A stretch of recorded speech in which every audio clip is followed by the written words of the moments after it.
We start this news hour with breaking news out of northern Gaza, where at least 4 Palestinians have been killed. Others have been injured. An Israeli shelling that struck the main UNRWA building. The facility had been turned into a warehouse for what little aid had been able to get into Gaza. Hundreds of displaced Palestinians had also been taking shelter there. Israel's attack targeted the compound's main gate, causing tremendous destruction.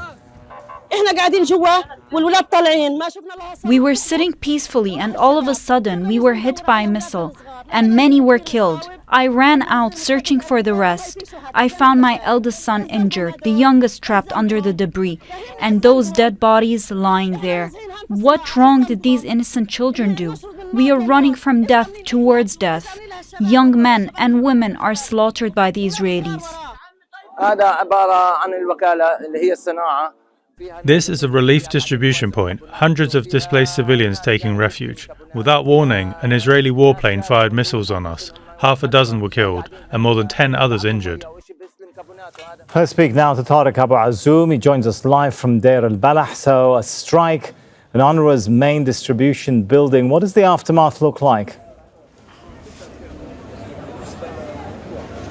Well, generally, as we all see the attack that was carried out in one of the main headquarters of the United Nations Relief and Works Agency in Gaza, the situation there sounds really dire, as this place has been previously stormed by the Israeli military in the initial months of the Israeli military incursion in the northern part of the Gaza Strip, and yet the place has been witnessing more attacks by the Israeli fighter jets that targeted the place, where at least 4 Palestinians have been killed. Till now, a number of others have been also wounded, being transferred to the Baptist hospital to get medical treatment there. But the reality is that this place, after being stormed by the Israeli forces, has turned to be an aid warehouse where the vast majority of Palestinians in the north of the Strip have been waiting and lining up for long hours in the front of the gates that were today just destroyed in order to get some parcel of food, and they can also getting all kinds of humanitarian supplies from that area. Now, Palestinians won't be able to get aid from that point again, as Israel continues to ban the entry of aid supplies to the northern part of Gaza, which in turn will exacerbate the already aggravating humanitarian crisis. But the repeated attacks against the United Nations, they're not only targeting the UN headquarters, but they are targeting UN-run schools, alongside even with the clinics and medical centers since October the 7th, which means that Israel is upscaling attacks against humanitarian organizations that are working on the ground to help Palestinians who are in a very desperate need for all sorts of help. Sami. Tareq, earlier you and I were talking about increasing reports of malnutrition. In the midst of that, we're now getting reports about food aid rotting at distribution points. What's happening?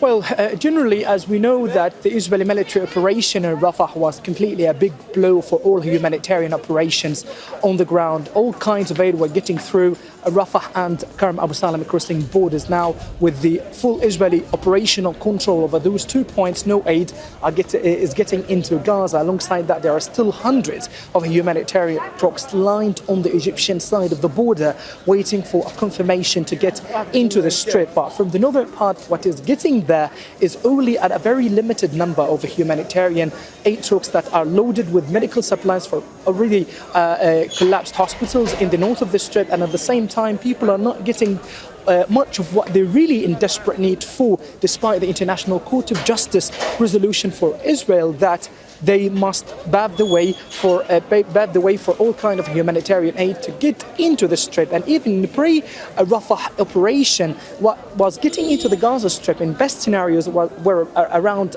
more than 170 humanitarian aid trucks on daily basis that cannot match the immense needs of Gaza's population. While Gaza's government media office said that at least the besieged enclave is a very desperate need for at least 1,000 humanitarian aid trucks B-Day in order to help Palestinians to cope with the deadly consequences of this ongoing genocide on their territory. And that was Tareq Azzoum for us from Deir el-Balah in Gaza. Make sure to subscribe to our channel to get the latest news from Al Jazeera.